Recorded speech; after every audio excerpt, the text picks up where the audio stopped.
कहानी का शीर्षक जादूगर ब्रिजबाला और गांव की सीख, भाग 1। रहस्यमयी आगमन। उत्तर भारत के एक छोटे से गांव धवलपुर में एक दिन अजीब सी हलचल मच गई। गांव के तालाब के किनारे एक बड़ा तंबू लगा था, रंग बिरंगे झंडों से सजा हुआ। बच्चों में खुशी की लहर दौड़ गई। गांव में कोई जादूगर आया था। सुबह होते ही एक लंबी दाढ़ी वाला बूढ़ा व्यक्ति, जिसकी आंखों में चमक और चेहरे पर रहस्य था, मंच पर प्रकट हुआ।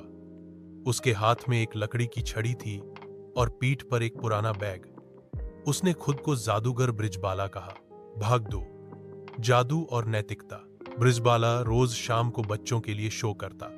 वह पत्तों को पक्षी बना देता, मिट्टी को मिठाई में बदल देता और गायब होकर अचानक बच्चों के पीछे प्रकट हो जाता।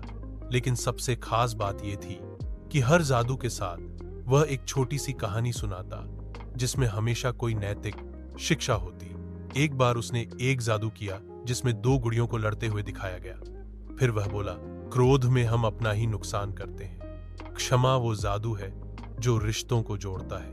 बच्चों के साथ साथ बड़े भी उसके शो देखने आने लगे। गांव में धीरे धीरे बदलाव आने लगा। बच्चे झूठ बोलना छोड़ने लगे, बुजुर्गों का आदर करने लगे और आपस में सहयोग बढ़ने लगा।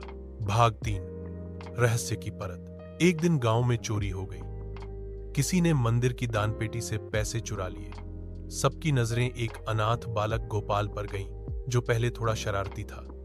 सबने बिना सोचे समझे उसे चोर घोषित कर दिया। ब्रिजबाला ने कुछ नहीं कहा। उसने उसी शाम एक जादू दिखाया, जिसमें एक बक्सा था जो सच और झूठ को पहचानता था। उसने सब बच्चों को बारी बारी बक्से में हाथ डालने को कहा।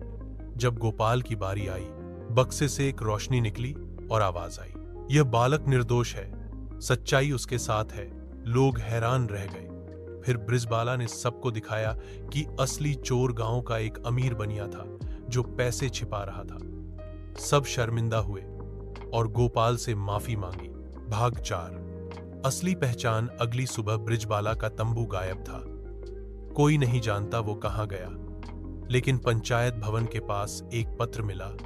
प्रिय धवलपुर वासियों, मैं ब्रिजबाला नहीं, बस एक साधारण शिक्षक हूं जो एक नई पहचान के साथ आया था। मेरी खुशी इसी में थी कि आप सब ने अच्छाई को चुना। अब मुझे दूसरे गांव जाना है, जहां बच्चों को जादू नहीं, इंसानियत सिखानी है। आपका एक साधारण जादूगर। अंत बच्चों ने उसकी याद में एक छोटा पुस्तकालय बनवाया, ब्रिजबाला ज्ञान मंदिर। वहां हर सप्ताह नैतिक कहानियां सुनाई जाती और गांव में अच्छाई का जादू चलता रहा। सीख, असली जादू छड़ी में नहीं, चरित्र में होता है।